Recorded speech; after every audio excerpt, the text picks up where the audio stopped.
Saint Mary's ದ್ವೀಪದ ನಂತರ ನಾವು ಹೋಗಿದ್ದೆ ಮುರುಡೇಶ್ವರ. ಮುರುಡೇಶ್ವರಕ್ಕೆ ಹೋಗುವ ದಾರಿಯೇ ಒಂದು ವಿಸ್ಮಯ. ಏಕೆಂದರೆ ಮರವಂತೆ ಅಂದ ತಕ್ಷಣ ನೆನಪಾಗೋದೆ ಈ ರಸ್ತೆಯ ಕರ್ನಾಟಕದ ಅತ್ಯಂತ ಸುಂದರ ಹೆದ್ದಾರಿಗಳಲ್ಲಿ ಒಂದಾಗಿದೆ. ಭಾರತದಲ್ಲಿ ಅತ್ಯಂತ ವೈಶಿಷ್ಟ್ಯ ರಸ್ತೆಗಳಲ್ಲಿ ಇದು ಒಂದು. ರಸ್ತೆಯ ಒಂದು ಬದಿಯಲ್ಲಿ ಅರಬ್ಬಿ ಸಮುದ್ರ, ಇನ್ನೊಂದು ಬದಿಯಲ್ಲಿ ಸೌಪರ್ಣಿಕ ನದಿಯು ಹರಿಯುತ್ತದೆ. ಒಂದೇ ಸಮಯದಲ್ಲಿ ನದಿ ಮತ್ತು ಸಮುದ್ರ ನೋಡುತ್ತಾ ಪ್ರಯಾಣಿಸುವ ಅನುಭವವೇ ನಿಜಕ್ಕೂ ಅಪರೂಪ. ಇದೀಗ ನಾವು ಉತ್ತರ ಕರ್ನಾಟಕ ಜಿಲ್ಲೆಯ ಪ್ರಸಿದ್ಧ ತಾಣವಾದ ಮುರುಡೇಶ್ವರವನ್ನು ತಲುಪಿದೆವು. ಮುರುಡೇಶ್ವರ ಎಂಬ ಹೆಸರಿನ ಹಿಂದೆ ಪುರಾಣ ಪ್ರಸಿದ್ಧ ಕಥೆ ಇದೆ. ರಾವಣನು ಭಗವಂತ ಶಿವನಿಂದ ಆತ್ಮಲಿಂಗವನ್ನು ಪಡೆದು ಲಂಕೆಗೆ ತಗೊಂಡು ಹೋಗುತ್ತಿದ್ದನು. ದೇವತೆಗಳ ಯೋಜನೆಯಂತೆ ಗಣೇಶನು ಬಾಲಕನ ರೂಪದಲ್ಲಿ ಬಂದು ಆತ್ಮಲಿಂಗವನ್ನು ನೆಲದ ಮೇಲೆ ಇಡುವಂತೆ ಮಾಡಿದನು. ಆತ್ಮಲಿಂಗವನ್ನು ಎತ್ತಲು ಸಾಧ್ಯವಾಗದ ರಾವಣನು ಕೋಪದಿಂದ ಅದರ ಮೇಲಿನ ಕವಚಗಳನ್ನು ತುಂಡು ಮಾಡಿ ಎಸೆದನು. ಆ ಕವಚದ ಒಂದು ಭಾಗ ಬಿದ್ದ ಸ್ಥಳವೇ ಮುರುಡೇಶ್ವರ ಎಂದು ನಂಬಲಾಗಿದೆ. ಈ ಕ್ಷೇತ್ರವು ಶಿವಭಕ್ತರಿಗೆ ಅತ್ಯಂತ ಪವಿತ್ರವಾದ ಸ್ಥಳವಾಗಿದೆ. ಸುಮಾರು 123 ಅಡಿ ಎತ್ತರದ ಈ ಮೂರ್ತಿ ಸಮುದ್ರದ ಹಿನ್ನೆಲೆಯೊಂದಿಗೆ ನೋಡುವಾಗ ಇನ್ನಷ್ಟು ಅದ್ಭುತವಾಗಿ ಕಾಣುತ್ತದೆ. ಈ ಮೂರ್ತಿಯನ್ನು ಉದ್ಯಮಿ ಹಾಗೂ ಸಮಾಜ ಸೇವಕರಾದ RN ಶೆಟ್ಟಿ ಅವರ ಸಹಾಯಕದಿಂದ ನಿರ್ಮಿಸಲಾಗಿದೆ. ದೇವಸ್ಥಾನದ ರಾಜಗೋಪುರವು ಸುಮಾರು 249 ಅಡಿ ಎತ್ತರ ಹೊಂದಿದ್ದು, ಅದರ ಮೇಲಿನಿಂದ ಅರಬ್ಬಿ ಸಮುದ್ರದ ನೋಟವನ್ನು ನೋಡಬಹುದು. ಸೂರ್ಯೋದಯ ಮತ್ತು ಸೂರ್ಯಾಸ್ತವನ್ನು ನೋಡಲು ಅದರ ಅನುಭವ ಮರೆಯಲಾಗದು. ಕೆಲವು ವರ್ಷಗಳ ಹಿಂದೆ ಮಳೆಗಾಲದಲ್ಲಿ ಆ ಶಿವನ ಮೂರ್ತಿಗೆ ಮಿಂಚು ಬಡಿದು ಘಟನೆ ಕೂಡ ನಡೆದಿದೆ.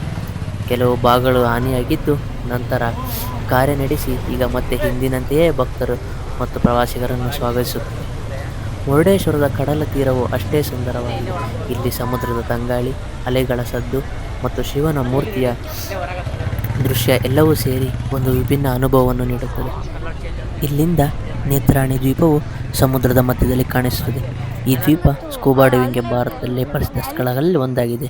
ಸ್ಕೂಬಾ ಡೈವಿಂಗ್ ಎಂದರೆ ಅದೊಂದು ಬೇರೆ ಪ್ರಪಂಚವೇ.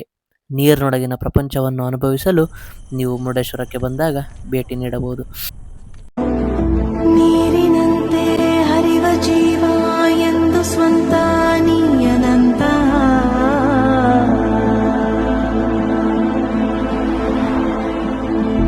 ಕಡಲ ಸೇರಿ ಮುಗಿಲ ಜಾರಿ ಮತ್ತೆ ಕಡಲ ಸೇರುಯಾನ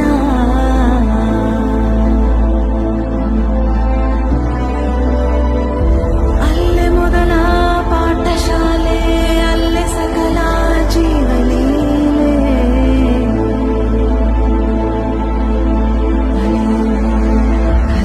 ಮುರುಡೇಶ್ವರದ ಸುಂದರ ನೆನಪುಗಳನ್ನು ಮನಸ್ಸಿನಲ್ಲಿ ಇಟ್ಟುಕೊಂಡು ಈಗ ನಾವು ಅಪ್ಸರಕೊಂಡದ ಕಡೆಗೆ ಹೊರಟಿದ್ದೆವು. ಅಪ್ಸರಕೊಂಡ ಈ ಜಲಪಾತವು ಹೊನ್ನಾವರ ಪಟ್ಟಣದಿಂದ ಸುಮಾರು 8 ಕಿಲೋಮೀಟರ್ ದೂರದಲ್ಲಿದ್ದು, ಪಶ್ಚಿಮ ಘಟ್ಟದ ಹಸಿರು ಕಾಡಿನ ಮಧ್ಯೆ ಅಡಗಿರುವ ಸುಂದರ ತಾಣವಾಗಿದೆ. ಜಲಪಾತವು ಸುಮಾರು 50 ಅಡಿ ಎತ್ತರದಿಂದ ಕೆಳಗೆ ಬೀಳುತ್ತಾ ನೈಸರ್ಗಿಕವಾಗಿ ಕೊಳವನ್ನು ನಿರ್ಮಿಸಿಕೊಂಡಿದೆ. ಮಳೆಗಾಲದಲ್ಲಿ ಇದರ ಸೌಂದರ್ಯವನ್ನು ವರ್ಣಿಸಲು ಪದಗಳೇ ಸಾಲದು. ಇಲ್ಲಿನ ಮತ್ತೊಂದು ವಿಶೇಷವೇನೆಂದರೆ ಜಲಪಾತದ ನೀರು ಒಂದು ಪುರಾತನ ಅಶ್ವತ್ಥ ಮರದ ಬೇರುಗಳ ಮಧ್ಯೆ ಹರಿದು ಕೆಳಗೆ ಬೀಳುತ್ತದೆ. ಈ ದೃಶ್ಯ ಬೇರೆ ಜಲಪಾತಗಳಲ್ಲಿ ಅಪರೂಪವಾಗಿ ಕಾಣಿಸುತ್ತದೆ. ಮರದ ಬೇರುಗಳ ಹಿಂದೆ ಸಣ್ಣ ನೈಸರ್ಗಿಕ ಗುಹೆಗಳೂ ಇವೆ ಎಂಬ ಸ್ಥಳೀಯರು ಹೇಳುತ್ತಾರೆ. ಜಲಪಾತದ ಬಳಿ ಉಗ್ರ ನರಸಿಂಹ ದೇವಾಲಯ ಮತ್ತು ಮಹಾಗಣಪತಿ ದೇವಸ್ಥಾನಗಳಿವೆ. ಅದಲ್ಲದೆ ಪಾಂಡವರು ತಮ್ಮ ವನವಾಸದ ಸಮಯದಲ್ಲಿ ತಂಗಿದ್ದರು ಎನ್ನಲಾಗುತ್ತದೆ. ಆದರೆ ನಾವು ಭೇಟಿ ನೀಡಿದ ಸಮಯದಲ್ಲಿ ಮಳೆ ಕಡಿಮೆ ಇದ್ದ ಕಾರಣ ಜಲಪಾತದಲ್ಲಿ ನೀರು ಇರಲಿಲ್ಲ. ಆದರೂ ಈ ಸ್ಥಳದ ನೈಸರ್ಗಿಕ ಸೌಂದರ್ಯ, ಹಸಿರು ವಾತಾವರಣ ಮತ್ತು ಶಾಂತ ಪರಿಸರ ನಮ್ಮ ಮನಸ್ಸಿನಲ್ಲಿ ತುಂಬ ಸೆಳೆಯಿತು. ಕೆಲವೊಮ್ಮೆ ಜಲಪಾತಕ್ಕಿಂತ ಪ್ರಕೃತಿಯ ಮೌನವೇ ದೊಡ್ಡ ಅನುಭವವಾಗಿರುತ್ತದೆ. ನೀವು ಮಳೆಗಾಲ ಅಥವಾ ಮಳೆಗಾಲದ ನಂತರ ಇಲ್ಲಿ ಬಂದರೆ ಅಪ್ಸರಕೊಂಡ ತನ್ನ ಸಂಪೂರ್ಣ ಸೌಂದರ್ಯವನ್ನು ನಿಮಗೆ ಸ್ವಾಗತಿಸುತ್ತದೆ. ಬಂದಾಗ ತಪ್ಪದೆ ಭೇಟಿ ನೀಡಬೇಕಾದ ಸ್ಥಳಗಳಲ್ಲಿ ಇದು ಕೂಡ ಒಂದು.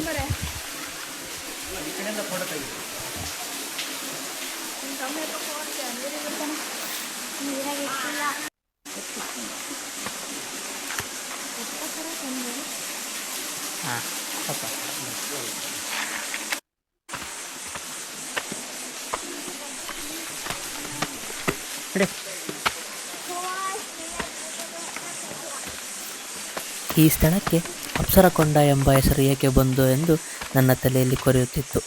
ಆದ ಕಾರಣ ನಾನು ಸ್ಥಳೀಯರನ್ನು ಕೇಳಿದಾಗ ಅಪ್ಸರೆ ಎಂದರೆ ದೇವಲೋಕದ ಕನ್ಯೆಯರು ಮತ್ತು ಕೊಂಡ ಎಂದರೆ ಕೊಳ ಅಥವಾ ನೀರಿನ ತೊರೆ. ಪುರಾಣಗಳ ಪ್ರಕಾರ ದೇವಲೋಕದ ಕನ್ಯೆಯರು ಇಲ್ಲಿಗೆ ಬಂದು ಸ್ನಾನ ಮಾಡಿ ಹೋಗುತ್ತಿದ್ದರು ಎಂಬ ನಂಬಿಕೆಯಂತೆ. ಆದ್ದರಿಂದ ಈ ಸ್ಥಳಕ್ಕೆ ಅಪ್ಸರಕೊಂಡ ಜಲಪಾತ ಅಥವಾ ಅಪ್ಸರಕೊಂಡ ಎಂದು ಹೆಸರು ಬಂದಿದೆ ಎಂದು ಇಲ್ಲಿನ ಸ್ಥಳೀಯರು ಹೇಳಿದರು. ನೋಡೋದು ಯಾವ್ದಾರ ಒಂದು ಹಾವು ಬರೋದು.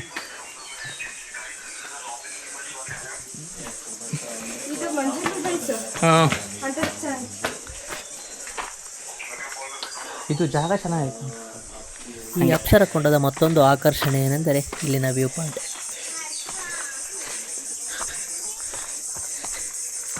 ಈ ಅಪ್ಸರಕೊಂಡದ ವ್ಯೂ ಪಾಯಿಂಟ್ನಿಂದ ಅರಬ್ಬಿ ಸಮುದ್ರ, ಕರಾವಳಿ ಮತ್ತು ಸುತ್ತಮುತ್ತಲಿನ ಹಸಿರು ಪ್ರಕೃತಿಯ ವಿಹಂಗಮ ನೋಟವನ್ನು ಸಿಗುತ್ತದೆ. ಸೂರ್ಯಾಸ್ತದ ಸಮಯದಲ್ಲಿ ಈ ದೃಶ್ಯವನ್ನು ಇನ್ನಷ್ಟು ಮನಮೋಹಕವಾಗಿರುತ್ತದೆ. ಅಲ್ಲಿ ಕಾಣುತ್ತಿರುವ ಮರಗಳ ಹಿಂದಿನ ಇದೆ ಅರಬ್ಬಿ ಸಮುದ್ರ.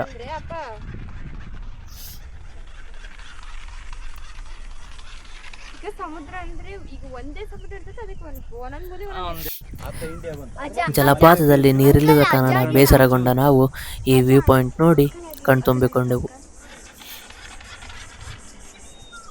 ಆ ಮರಗಳ ಹಿಂದೆ ಕಾಣಿಸುತ್ತಿರುವ ಮೋಡಕ್ಕೆ ಮುಟ್ಟಿರುವ ನೀರೇ ಅರಬ್ಬಿ ಸಮುದ್ರ.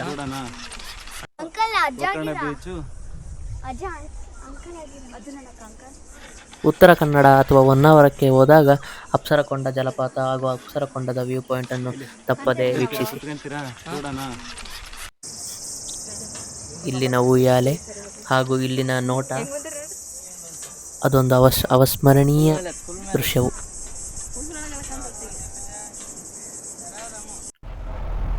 ಅಲ್ಲಿಂದ ನಾವು ಹೊರಟಿದ್ದೆ ವಿಶ್ವವಿಖ್ಯಾತ ಜೋಗ ಜಲಪಾತದ ಕಡೆಗೆ.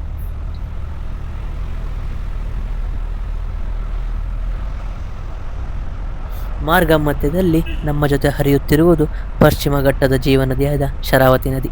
ಕರ್ನಾಟಕದ ಅತ್ಯಂತ ಪ್ರಮುಖ ನದಿಗಳಲ್ಲಿ ಒಂದಾದ ಈ ನದಿ ಶಿವಮೊಗ್ಗ ಜಿಲ್ಲೆಯ ಅಂಬುತೀರ್ಥದಲ್ಲಿ ಹುಟ್ಟಿ ಸುಮಾರು 128 ಕಿಲೋಮೀಟರ್ಗಳಷ್ಟು ಹರಿಯುವ ಹೊನ್ನಾವರದ ಬಳಿ ಅರಬ್ಬಿ ಸಮುದ್ರವನ್ನು ಸೇರುತ್ತದೆ. ಶರಾವತಿ ನದಿಯ ಮಹತ್ವವೇನೆಂದರೆ ಇದು ಕೇವಲ ಒಂದು ನದಿಯಲ್ಲ, ಕರ್ನಾಟಕದ ವಿದ್ಯುತ್ ಉತ್ಪಾದನೆಯ ಪ್ರಮುಖ ಆಧಾರವೂ ಹೌದು. ಈ ನದಿಯ ಮೇಲೆ ನಿರ್ಮಿಸಲಾದ ಲಿಂಗನಮಕ್ಕಿ ಅಣೆಕಟ್ಟೆ ರಾಜ್ಯದ ಅತ್ಯಂತ ದೊಡ್ಡ ಜಲಾಶಯಗಳಲ್ಲಿ ಒಂದಾಗಿದೆ. ಇಲ್ಲಿನ ನೀರಿನಿಂದ ಜೋಗ ಜಲಪಾತ ನಿರ್ಮಾಣವಾಗುವುದಷ್ಟೇ ಅಲ್ಲ, ಶರಾವತಿ ಜಲವಿದ್ಯುತ್ ಯೋಜನೆಯ ಮೂಲಕ ಕರ್ನಾಟಕದ ಹಲವೆಡೆ ವಿದ್ಯುತ್ ಪೂರೈಕೆಯಾಗುತ್ತದೆ. ಇದೀಗ ನಾವು ತಲುಪಿರುವುದು ಜೋಗ ಜಲಪಾತ. ಸುಮಾರು 253 ಅಡಿ ಅಥವಾ 830 ಅಡಿ ಎತ್ತರದಿಂದ 4 ಪ್ರತ್ಯೇಕ ಜಲಧಾರೆಗಳಾಗಿ ನೀರು ಧುಮ್ಮುತ್ತದೆ. ಅವುಗಳ ಹೆಸರೇ ರಾಜ, ರೋವರ್, ರಾಕೆಟ್ ಮತ್ತು ರಾಣಿ. ಮಳೆಗಾಲದಲ್ಲಿ ಈ 4 ಜಲಧಾರೆಗಳು ಒಂದೇ ಸಮಯದಲ್ಲಿ ಧುಮ್ಮಿಕ್ಕುವ ದೃಶ್ಯವನ್ನು ನೋಡುವುದೇ ಒಂದು ಅದ್ಭುತ ಅನುಭವ. ಇದನ್ನು ಭಾರತದ ಅತ್ಯಂತ ಎತ್ತರದ ಪ್ಲಾಂಜ್ ಜಲಪಾತಗಳಲ್ಲಿ ಒಂದೆಂದು ಪರಿಗಣಿಸಲಾಗಿದೆ. ಮಂಜು, ನೀರಿನ ಹನಿಗಳು ಮತ್ತು ಪ್ರತ್ಯೇಕ ಗರ್ಜನೆ ಎಲ್ಲವೂ ಸೇರಿ ಜೋಗ ಜಲಪಾತವನ್ನು ಮರೆಯಲಾಗದ ಅನುಭವವಾಗಿಸುತ್ತದೆ. ನಂತರ ನಾವು ಹೋಗಿದ್ದೆ ಹೊನ್ನಾಳಿ ತಾಲೂಕಿನ ಕರಡಿಕಲ್ ಗುಡ್ಡ. ಹೆಸರೇ ಸೂಚಿಸುವಂತೆ ಇಲ್ಲಿ ಇರುವ ಬೃಹತ್ ಬಂಡೆಗಳೇ ಕರಡಿಯ ಆಕಾರವನ್ನು ಹೋಲುತ್ತವೆ ಎಂದು ಸ್ಥಳೀಯರು ನಂಬುತ್ತಾರೆ. ಅದಕ್ಕಾಗಿಯೇ ಈ ಪ್ರದೇಶಕ್ಕೆ ಕರಡಿಕಲ್ ಗುಡ್ಡ ಎಂಬ ಹೆಸರು ಬಂದಿದೆ. ಈ ಗುಡ್ಡ ಟ್ರೆಕ್ಕಿಂಗ್ ಪ್ರಿಯರಿಗೆ ಅತ್ಯಂತ ಇಷ್ಟವಾಗಿಯೂ ತಾಣವಾಗಿದೆ. ಮೇಲಕ್ಕೆ ಹತ್ತುತ್ತಾ ಹೋದಂತೆ ತಂಪಾದ ಗಾಳಿ, ವಿಶಾಲವಾದ ಬಂಡೆಗಳು ಮತ್ತು ಸುತ್ತಮುತ್ತಲಿನ ಹಸಿರು ಬೆಟ್ಟಗಳ ದೃಶ್ಯ ಮನಸ್ಸಿಗೆ ಹೊಸ ಉತ್ಸಾಹವನ್ನು ನೀಡುತ್ತದೆ. ಗುಡ್ಡದ ತುದಿಯಿಂದ ನೋಡಿದರೆ ಸುತ್ತಮುತ್ತಲಿನ ಹಳ್ಳಿಗಳು, ಕೃಷಿ ಭೂಮಿಗಳು ಹಾಗೂ ಬೆಟ್ಟಗಳ ಅದ್ಭುತ ನೋಟ ಸಿಗುತ್ತದೆ. ವಿಶೇಷವಾಗಿ ಬೆಳಗಿನ ಸಮಯದಲ್ಲಿ ಮತ್ತು ಸೂರ್ಯಾಸ್ತದ ಸಮಯದಲ್ಲಿ ಇಲ್ಲಿನ ದೃಶ್ಯ ಇನ್ನಷ್ಟು ಆಕರ್ಷಕವಾಗಿರುತ್ತದೆ. ಇನ್ನೂ ಹೆಚ್ಚಿನ ಪ್ರವಾಸಿಗರಿಗೆ ಈ ಸ್ಥಳದ ಬಗ್ಗೆ ತಿಳಿದಿಲ್ಲ, ಆದ್ದರಿಂದ ಇದು ಇನ್ನೂ ತನ್ನ ನೈಸರ್ಗಿಕ ಸೌಂದರ್ಯವನ್ನು ಉಳಿಸಿಕೊಂಡಿರುವ ಒಂದು ಅಡಗಿರುವ ಪ್ರವಾಸಿ ತಾಣವಾಗಿದೆ. ನಂತರ ಹಾಗೆ ಮೆಟ್ಟಿಲುಗಳ ಮೂಲಕ ಮುಂದೆ ಸಾಗುತ್ತಿದ್ದಂತೆ ನಮಗೆ ಸಿಕ್ಕಿದ್ದೇ ಈ ಗುಹೆಯಲ್ಲಿರುವ ಶಿವಲಿಂಗ ಮತ್ತು ಅದರ ಮುಂದಿನ ನಂದಿ.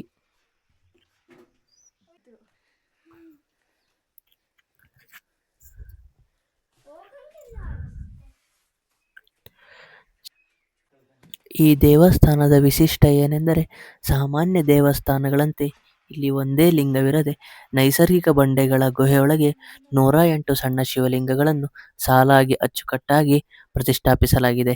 ಇಲ್ಲಿರುವ ಪ್ರತಿಯೊಂದು ಶಿವಲಿಂಗವು ಭಗವಾನ್ ಶಿವನ ಅಷ್ಟೋತ್ತರ ಶತನಾಮಾವಳಿಯ 108 ಪವಿತ್ರ ನಾಮಗಳು ಒಂದೊಂದು ಹೆಸರನ್ನು ಪ್ರತಿನಿಧಿಸುತ್ತವೆ.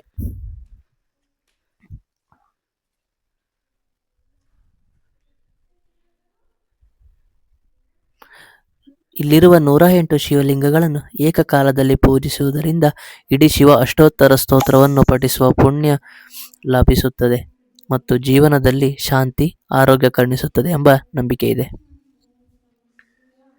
ಬ್ರಹ್ಮಾಂಡದ ಸಂಕೇತವೇನೆಂದರೆ ಜ್ಯೋತಿಷ್ಯ ಶಾಸ್ತ್ರದಲ್ಲಿ ಪ್ರಕಾರ 27 ನಕ್ಷತ್ರಗಳು ಮತ್ತು ಅವುಗಳ 4 ಪಾದಗಳನ್ನು ಗುಣಿಸಿದಾಗ 27 × 4 ಮಾಡಿದರೆ 108 ಆಗುತ್ತವೆ. ಇದು ಇಡೀ ಸೃಷ್ಟಿ ಮತ್ತು ಕಾಲಚಕ್ರವನ್ನು ಸೂಚಿಸುತ್ತದೆ. ಆದ್ದರಿಂದ ಈ 108 ಶಿವಲಿಂಗಗಳುಳ್ಳ ಕರಡಿಕಲ್ಲು ಗುಡ್ಡವು ತುಂಬ ಪ್ರಸಿದ್ಧಿಯಾಗಿದೆ.